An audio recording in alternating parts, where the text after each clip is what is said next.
As you stand in your now, begin in a general place of well-being that you don't have to reach hard to find. In other words, it's a place that you already know. So you would say something like, for the most part, I know that well-being exists upon this planet.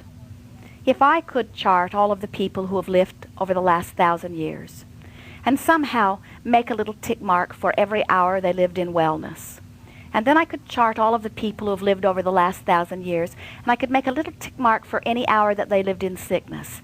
As I compare the two, I would discover that well-being is so dominant that not well-being is hardly a ripple in those statistics.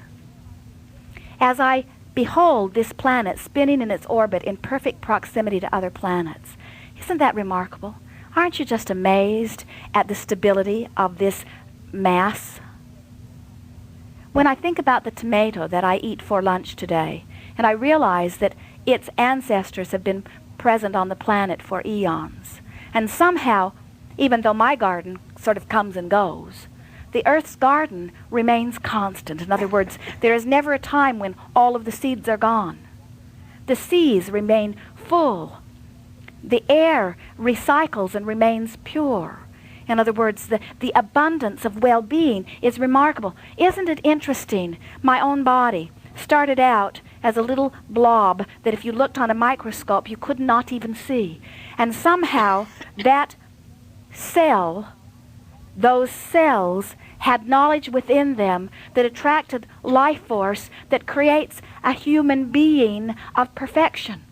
How does it know which will be the liver and which will be the lungs and which will be the tooth? Don't you find that amazing?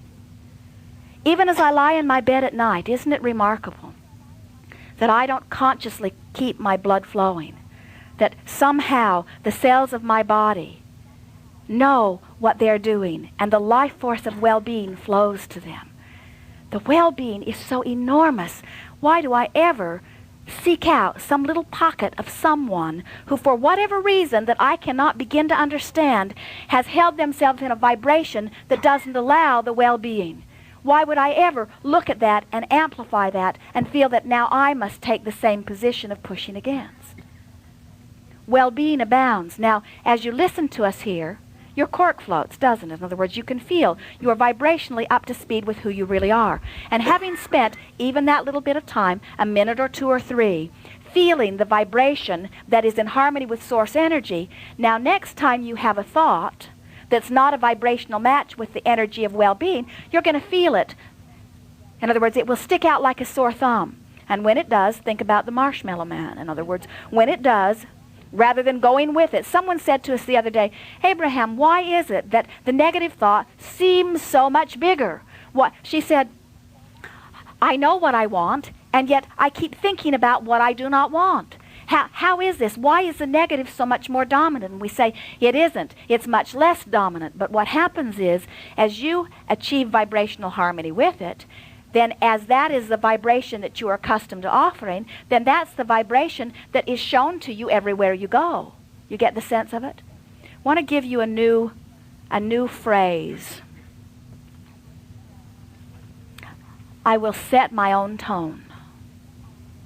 I will set my own tone. In other words, if everything is about vibration,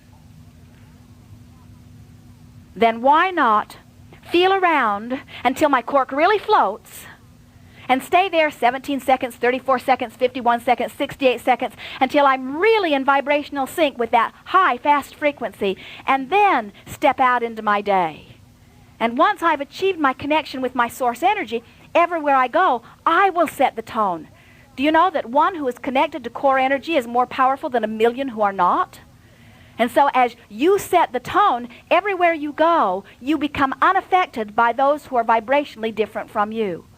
When you are in sync with core energy, a traffic accident cannot happen to you.